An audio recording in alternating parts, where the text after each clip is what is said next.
Hey guys, welcome back to my channel. It's your girl Amarachi, and today we're going to be talking about the latest episode of Real Housewives of Salt Lake City.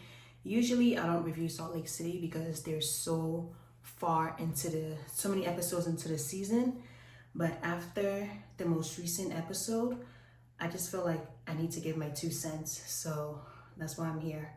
Alright, I'm just gonna talk more. I'm gonna focus on Bronwyn and Mary and that last scene of the episode. So the ladies are on the boat, and Lisa is telling us about her son, how her and her husband try to spend more time with Jack. Her and her husband try to spend more time with their youngest son since the oldest one is away, and they have like dates with him. She'll take him out to a restaurant or something, and then the dad will take him to like a sporting event or like to go do some sports activity. And so the ladies rally around Lisa about what she's saying about spending more time with her son, and then Brittany interjects and says that she shared last night that her and her daughter are on the path of reconciliation, that her daughter came over and spent the night, and the ladies didn't like respond the way that she expected them to, and kind of like basically like calling them out, like, okay, why is everyone applauding Lisa, but you guys are not like, giving me the same type of accolades that you guys are giving Lisa. So she gets into it with the ladies, and then Bronwyn asks her, okay, do you really care about having a relationship with your daughter, or do you care about having an announcement to tell us that you have a relationship with your daughter? And Brittany decides to call Bronwyn a bitch. And Bronwyn and Brittany and Lisa were sitting close together. So when Brittany called Bronwyn a bitch, Bronwyn sits there and she's looking at Lisa like, do you have anything to say? Lisa's like, wait, like what? So Bronwyn says, you literally sat there and watched this woman call me a bitch and you didn't say anything. So Bronwyn starts going in on Lisa and how Lisa doesn't defend her, how Lisa lets people talk to her anyhow. And in my mind, I'm just saying, Bronwyn, let this go. Like, stop feeling like Lisa always has to come to your defense. Yes, Lisa always wants others to come to her defense when she's getting into it, but Lisa is not giving you that same energy, so just drop it. The next time she gets into it with somebody, you don't have to chime in. Just let Lisa handle her own battles. Like, stop begging this woman for a friendship. You said that prior to coming on the show, you and Lisa was close. Now that you are on the show, Lisa is showing you her true colors. She's showing you like, okay, maybe you guys are not really as close as you thought. Say okay, and then move on, because you are too weird. At this your big age, you should not be on television begging somebody to be your friend, begging somebody to defend you. Like, no. So Lisa basically says what I said. Lisa basically says, we know Lisa's lying. Lisa basically says, I don't expect Bronwyn to jump in anytime I'm having an altercation with somebody in the group. If she does that, she won't be friends with anybody. We all know that's a lie. We all know that Lisa expects blind loyalty. If Lisa gets into it with somebody, she expects her friends to defend her. She expects her friends to come out with pitchforks. So Bronwyn decides to let us into what's going on in her life. She tells us that she's going through a lot in her marriage, in terms of like being a stepmother, in terms of dealing with the infidelity that has happened in her marriage. And that's when everybody's like, whoa, like what happened? So she opens up that Todd has been unfaithful in the past, that one day her daughter Gwen wanted to go up to Todd to ask Todd something. So, but Todd was on his tablet, Todd was on his iPad texting something. So as Gwen walked up to him, Gwen saw Todd's messages to another woman. And so that's how she saw it. And then she related the message to Bronwyn. So that's how Bronwyn found out that Todd was cheating on her.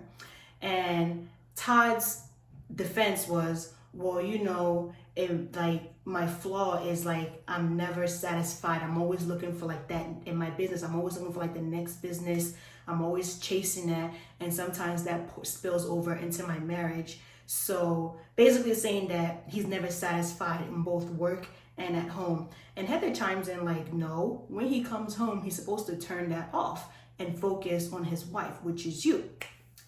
So Meredith decides to chime in and says, oh, well, do you think he's not totally invested in you because you have a wall up? And then Lisa says, that's a good question. I just said, Meredith, please shut all the way up. You're literally telling this woman that her husband cheated on her because of her. Like, what kind of, like, what? I was just like, and then even Whitney in her confession, Whitney says, why are we defending the cheater? We all should be saying F you, Todd, and rallying behind Bronwyn. Meredith and Lisa, just, they seem so like, they didn't even seem like, I don't know, I don't want to say uninterested, but they just seemed like they didn't care. But what surprised me was Heather. Heather actually like gave Bronwyn an advice and told Bronwyn about her situation. Heather mentioned like in her situation, her husband was, everybody loved her husband. Everybody expected her to fall in line.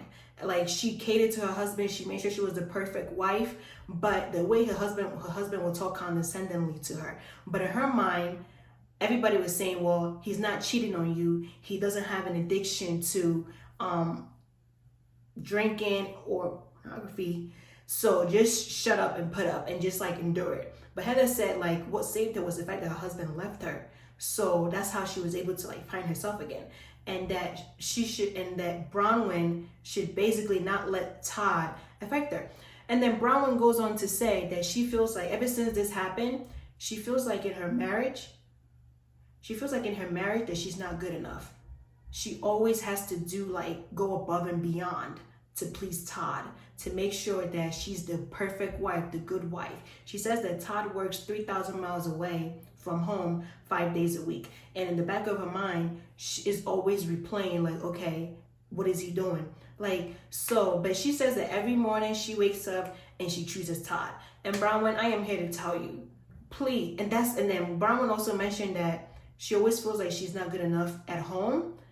And now she always feels like she's not good enough in this group of friends. I said, wow, Bronwyn. Bronwyn, you came in here so strong. You came in here like with a good head on your shoulder.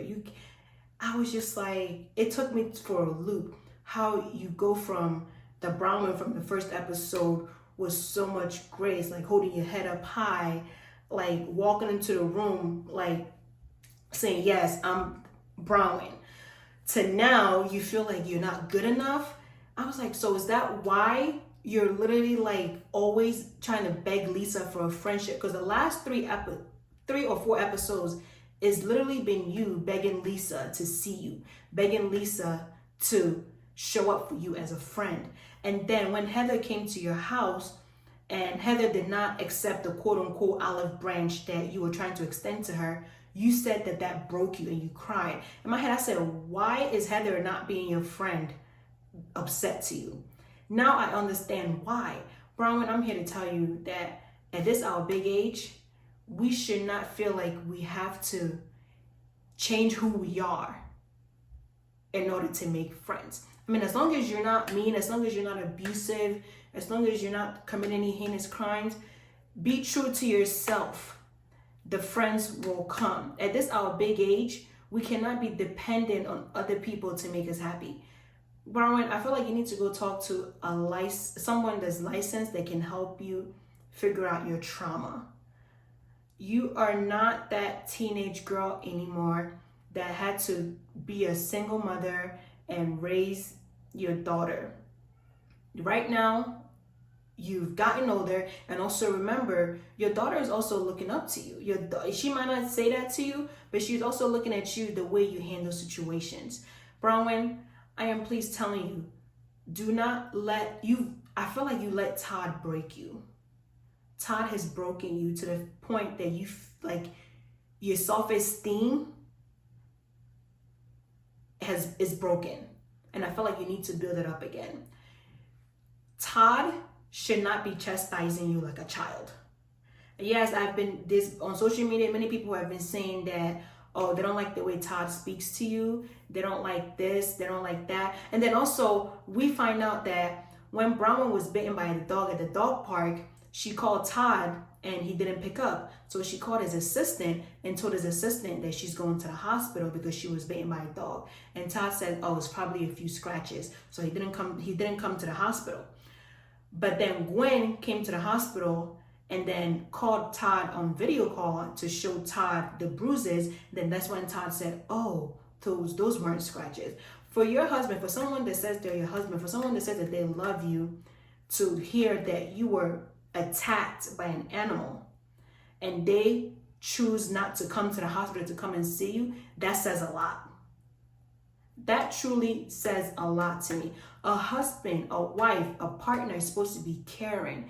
They're supposed to love you. They're supposed to be dependable. They're supposed to be loyal. They're not supposed to chastise you like you're a kid. Even if you've done something that they don't approve of, they should wait till you guys get to in the privacy of your own home. They can say, babe, what you did today, I wasn't really feeling it. Like, and then but they're not supposed to chastise you like a child. And number two, they're not supposed to chastise you like a child in public.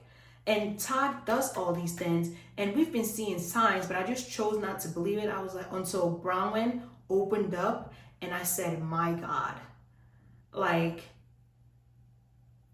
Todd has broken Bronwyn, and that is not okay. That is not okay at all. And one thing I liked about this episode was I liked how Heather put aside her differences with Bronwyn and rallied around her and gave her advice. Heather was literally the only one that gave Bronwyn advice and told Bronwyn, I've been through this. This is how I dealt with it. And this is you will get through this too. But in her confessionals, Bronwyn says that every morning when she wakes up, she chooses Todd. So she's not going to leave Todd, and it is what it is. So, Bronwyn, something has got to give, because you cannot keep minimizing yourself in order to please Todd. Yes, Todd is an older man. Yes, Todd is more successful. But also, you mentioned that before you married Todd, you were also working. You were also a working woman. So that lets me know that you're intelligent. You have brains. So don't let this man make you feel like your world has to revolve solely around him when he's out there doing his dirt. And she mentioned that in order for him, after that whole infidelity issue, he went and bought her a ring with 5 diamonds. And with those 5 diamonds, he made 5 promises to her. She didn't tell us what the promises were, but she said he made promises to her. And the promises that he made to her were not the promises that he made to her when they got married. I said, Bronwyn, no. No, mamas, no. But yeah, that's my rant about Bronwyn. And then we get to Mary. Mary has sent her son off to rehab. And the scene where he comes in to talk to Mary, my heart broke, because he looked, I don't know what he looked like before, but she had on like a button-up shirt and like a bucket hat. And the button-up shirt, like, it looked like it was literally just like hanging on his body. I just said, wow. Like, but Mary said that he was open to getting help, which is the first step. So I hope and pray that the facility that he's at, that he gets the help that he needs, and he comes back out stronger and tackles life and understands that he has people in this world that love him, that he has his mom in his corner. My heart broke for Mary, but I'm happy that she was able to send Robert off to rehab, and now she's at the house. So she just decided to come to Mexico to join the ladies on the trip. So Mary arrives, and I don't know, when she came into the room with Meredith and Lisa, she kind of like it was just more of like, I don't even think they said hello. And then I think Meredith asked her, oh, why are you coming now? And Mary says, well, I thought about not coming. And then I just said, I'm going to come. There was like an awkward silence between Meredith, Lisa, and Mary. And I was just like, Okay. But then when she starts going around the house, she sees Heather. She gives Heather a hug, and then she goes into her designated room, puts her stuff down, and then she goes to look for Angie. And then she finds Angie, and the way that they gave each other a hug, it warmed my heart. And then Mary says that she's so happy to see Angie. Like, I got teary-eyed. She's so happy to see Angie because Angie knows what she's going through. And being around Angie helps her to feel better. I felt for Mary because we've all seen Mary from, like, the first season. We've always thought, like, but this season, Mary has warmed me. Like, my heart has warmed up to Mary. So, we get to where they're at dinner. Lisa basically has like Vita symbols all over all over dinner. They're talking, and then Brittany decides to ask Meredith, "Are you okay?" Because earlier in the episode, she told Heather that she heard Meredith crying and throwing up.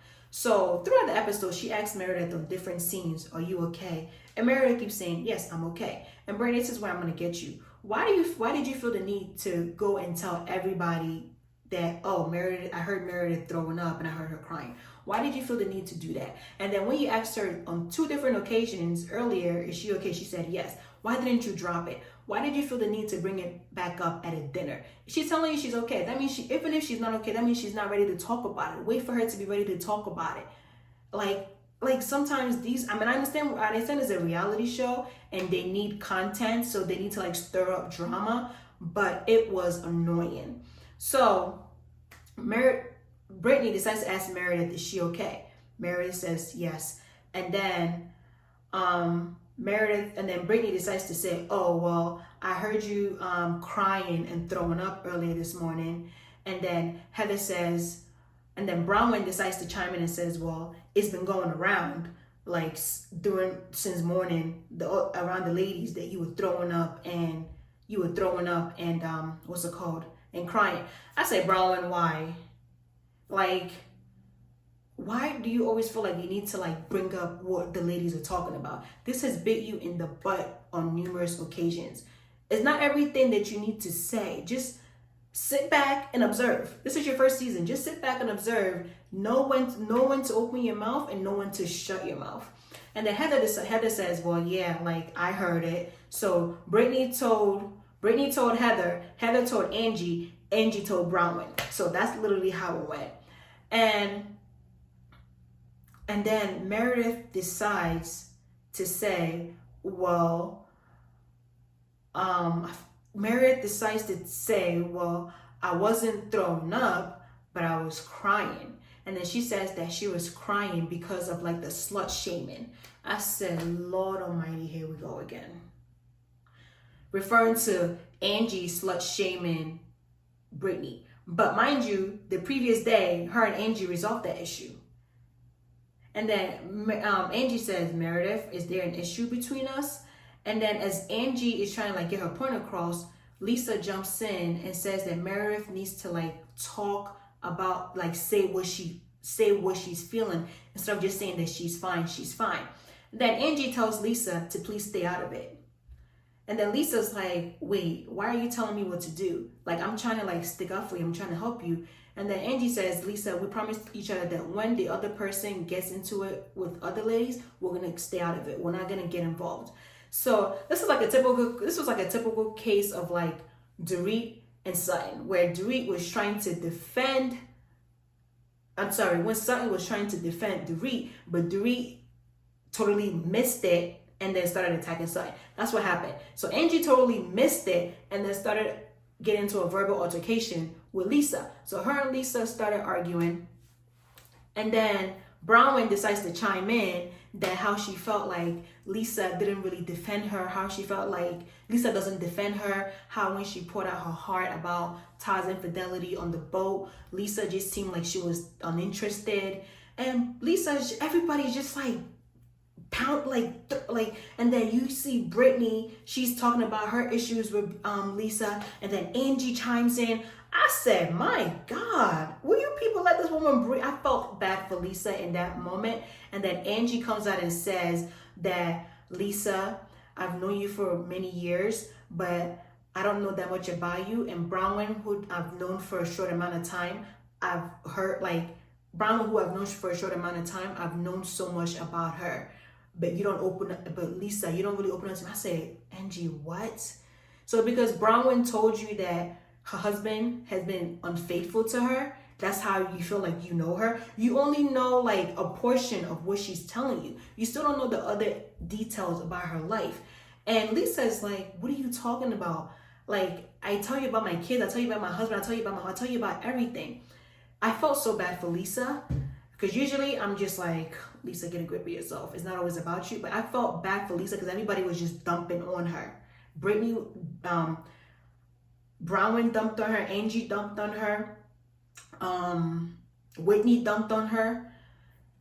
That Lisa broke down. Lisa just started crying. And everybody's just there like, nobody, even Meredith that was sitting next to Lisa, she didn't even try to like console Lisa. Everybody was just there just looking around. And Mary is looking so confused because you have to understand, Mary missed the portion of the boat, what happened on the boat. So Mary's like, why are you crying? And Lisa breaks down and then she decides that she's going to leave. And as soon as she says she's going to leave, she gets up to go. Mary goes, what happened to the dessert? I said, oh my Lord. I say, Mary, why? But yeah, this episode, it was heavy with the whole Bronwyn scene, talking about what she's going through, being married to an older man, a successful man, a man that she feels that she has to basically be perfect for in order for him to see her. And then Mary sending her son off to rehab to get the treatment that he needs. I'm just hoping that they both find peace.